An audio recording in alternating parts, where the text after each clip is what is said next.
les trends, trendline et channel. Ok, donc, on a bien vu les supports et les résistances. Donc, comme je t'ai dit, un support c'est horizontal, et une résistance aussi, mais elles peuvent être inclinées, d'accord? Et donc ça c'est ce qu'on appelle des trendlines. Mais d'abord, qu'est-ce que c'est qu'une trend, ok? Donc une trend en anglais, ça veut dire c'est une tendance, quoi. Tu vois ce que je veux dire? Donc il y a soit une tendance à la hausse, donc une bullish trend, ou une tendance à la baisse, une bearish trend, ok? Donc comment est-ce qu'on les reconnaît justement ces trends?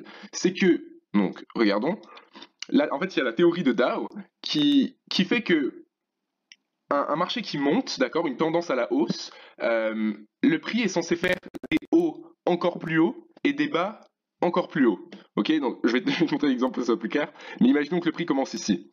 Il monte, il fait un haut.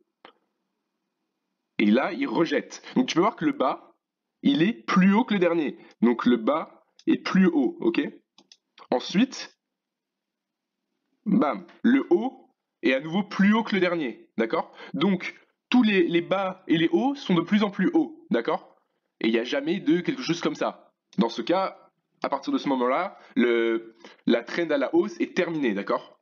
Donc ça, c'est vraiment la théorie de Dow, et donc que ça soit à la hausse ou à la baisse, d'accord? C'est juste, en anglais, donc je te le dis en anglais, mais on appelle ça lower lows et lower highs, ok? Lower lows, lower highs, lower lows, lower highs. Donc les bas plus bas, les hauts plus bas aussi, d'accord? Tout le temps. Voilà. Et à partir du moment où on a quelque chose comme ça, tu peux voir que le haut n'est pas plus bas, ok? Il est plus haut.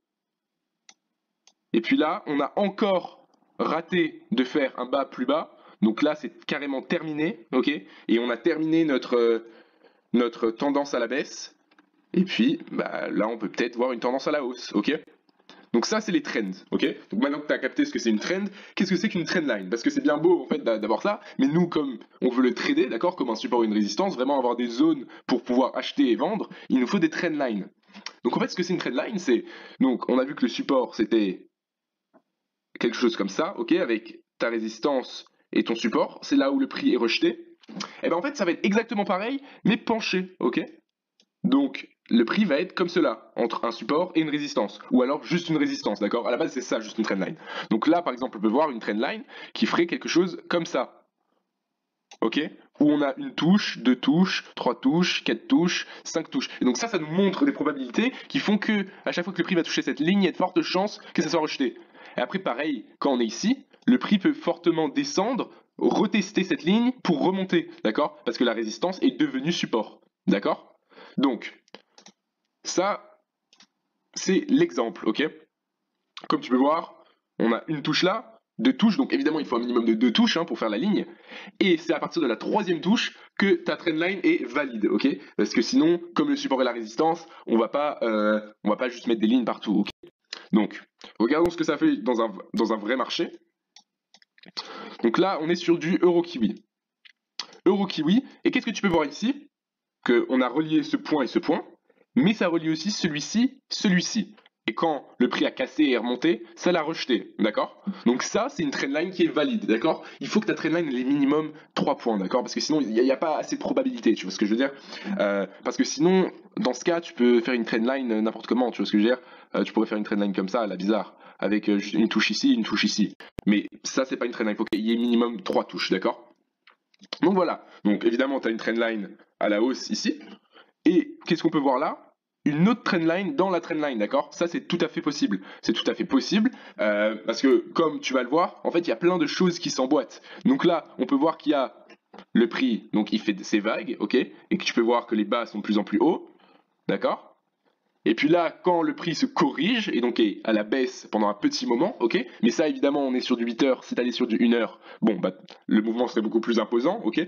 Bah, on peut voir qu'il y a une bearish trendline. Et une fois qu'elle est cassée, boum, ça repart. Et pourquoi est-ce qu'elle a été cassée, cette bearish trendline? C'est parce que sur un time frame qui était plus haut, on avait une bullish trendline, qui est celle-ci, d'accord?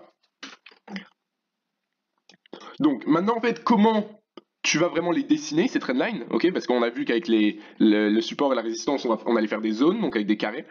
Donc ici, ce qu'on va faire, c'est en fait, on va adapter la ligne pour qu'il y ait le plus de touches, sans pour autant que les corps dépassent de la trendline, d'accord? Donc comme tu peux voir ici, si on zoome un peu, donc je l'ai commencé du wick, là, ça rejoint le corps, le corps, ok? Donc là, on pourrait à la limite la baisser un peu, d'accord? Voilà. Donc en fait, il faut juste que tu la bouges un petit peu pour qu'il y ait le plus de touches possible, d'accord? Par exemple, si là, on avait fait, à ce point-là, on voulait que ça soit parfaitement sur le wick, qu'est-ce qu'on aurait fait? On aurait fait quelque chose comme ça. Mais là, qu'est-ce que tu peux voir? C'est que bah là, il n'y a pas de touche, là, il n'y a pas de touche, et là, c'est bizarre, d'accord? Donc tu vas l'adapter pour qu'il y ait le plus de touches possible, sans pour autant que sans pour autant que ça fasse n'importe quoi, tu vois ce que je veux dire? Sans pour autant que ça fasse quelque chose, un délire comme ça, que ça soit cassé, ok? Parce que si c'est cassé, c'est qu'elle est, elle est pas très puissante, d'accord? Donc voilà, donc c'est comme ça que tu vas les dessiner. Voyons d'autres exemples. Ici, d'accord? Donc là, on peut voir que le time frame est trop petit par rapport à la trendline. Pourquoi? Parce qu'on n'arrive même pas à distinguer les bougies, d'accord? Donc là, on va augmenter. On va aller sur du daily. Voilà. Sur du daily, pareil, là, on l'a adapté, ok? On peut voir que ici, c'était pas ouf, mais parce que si on fait quelque chose comme ça, bon, bah finalement, on n'a pas de trendline. Alors que ici, on a quand même une touche un peu dégueu, une touche ici, une touche là, d'accord? Donc ça, c'est notre trendline. Pareil ici, on avait une autre trendline. Touche, touche, touche, touche, touche, ok? Et tu peux voir que les corps ont jamais dépassé. Et tu peux voir que j'ai pas non plus fait quelque chose comme ça, pour que ça touche ici parfaitement. Parce que là, du coup, ça aurait été bizarre, il y aurait eu que deux touches, en fait. Donc la trendline n'aurait même pas été valide, ok? Alors que ici, c'est parfait, c'est parfait.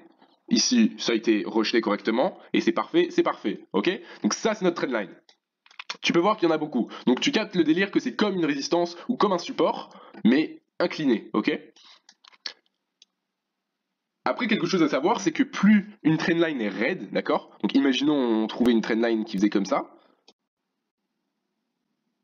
Boum. Donc celle-là est probablement pas valide, mais si on voyait une trendline comme ça, bah elle va pas être si puissante que ça, simplement parce que le prix est vraiment étendu, d'accord? Alors que dans cet exemple-là, elle est soutenable cette trendline, tu vois ce que je veux dire? Elle est facile à rejeter. Alors que quelque chose comme ça, le prix pour qu'il rejette ça à chaque fois, c'est assez compliqué, tu vois ce que je veux dire? Donc plus la trendline est plate, plus elle va avoir de puissance. Plus il y aura de touches, évidemment, plus elle aura de puissance aussi, d'accord? Comme on peut voir ici, la trendline continue, hop.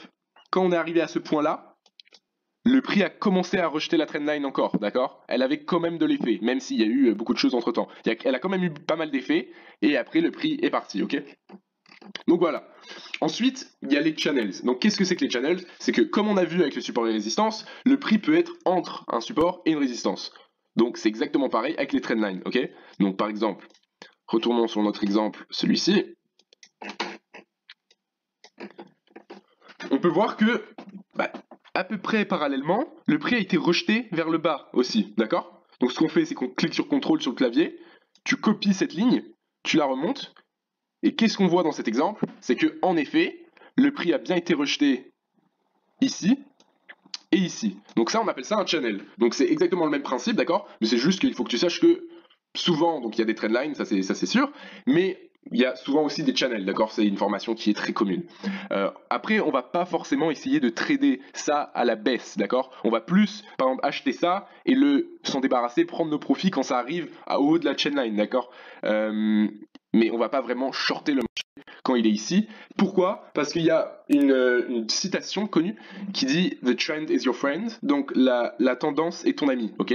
Donc là, on peut voir que la tendance, c'est une tendance haussière, d'accord? Le marché est bullish, donc bah, nous, évidemment, on va essayer de trouver des points d'achat, d'accord? On n'est pas vraiment intéressé de trouver des points de vente pour essayer de se faire de l'argent juste sur ça, ok? Parce qu'on va galérer de 1, et puis même si on y arrive, regarde, tu vends ici, tu rachètes là, tu as gagné ça en tant de temps. Alors que là, dans le même espace de temps, presque, tu as gagné tout ça, d'accord? Donc c'est beaucoup plus intéressant. Donc voilà, donc juste sache qu'il y a les trends, les trendlines, les channels, ça marche comme les supports et les résistances, et ça c'est vraiment la base en fait de toute l'analyse technique. Tu vas voir pourquoi? Parce que, imaginons, on retourne sur cet exemple, d'accord? Là on peut voir qu'il y a, bah, pas une channel, mais on peut voir que le prix, il est contenu entre ces deux trendlines, d'accord? Donc ok, mais ça, qu'est-ce que c'est? Ça forme un pattern, d'accord? Une forme. Tu peux voir que ça fait un genre de... Ah, je me rappelle plus des cours de géométrie, mais c'est un genre de triangle un peu bizarre, là, penché, d'accord? Donc ça s'appelle un wedge. On verra tout ça à la suite, d'accord? Mais voilà, donc je veux bien que tu t'entraînes à dessiner ces trendlines, d'accord? Hésite même pas à les envoyer quand tu envoies, d'accord? Sur le groupe des membres. Comme ça, moi, je peux te dire ce que j'en pense. S'il y a des trucs qui vont pas, ok? Parce qu'un truc que pas mal de traders font, c'est forcer des trendlines, ok? Donc l'exemple que je vais te donner, ça va être celui-ci, par exemple. Donc, qui on peut voir était la même forme que ça. Donc, ici, ce qu'on voit, c'est que certains traders prendraient cette trendline, ok? Et hop. Et ce qu'ils feraient, c'est quand le prix, imaginons, est ici, vu qu'ils sont impatients et qu'ils veulent absolument shorter le marché, eh ben ils vont en fait déplacer la trendline, un délire comme ça, tu vois, et dire ouais non mais là c'est juste parce que ça l'a touché vite fait, et ça c'est la prochaine touche, d'accord? Mais faut vraiment que tu sois sans émotion, ok, et que tu prennes le marché comme il est, ok? Donc tu vois que là, la trendline, au début, on l'aurait dessiné comme ça, en touchant ce haut, sauf que pour l'instant elle n'est pas confirmée parce qu'on a que deux touches. Le prix a été rejeté, le prix est remonté, il y a une rejection. Donc là, on peut peut-être essayer de la mettre comme ça. Qu'est-ce qu'on voit? C'est que le wick dépasse et pas le corps. Donc la trendline est toujours valide, ok? Donc ça a bien été notre trendline validée qui a été rejetée ici encore, puis après cassé, puis après un retest, ok? Parce que la résistance est devenue support. Donc voilà, entraîne-toi bien, comme je te dis, n'hésite pas à envoyer dès que tu vois une trendline, d'accord, pour bien que tu t'entraînes, parce que ça va être un peu la base, et tous les graphiques, tu vas les analyser avec des choses comme ça.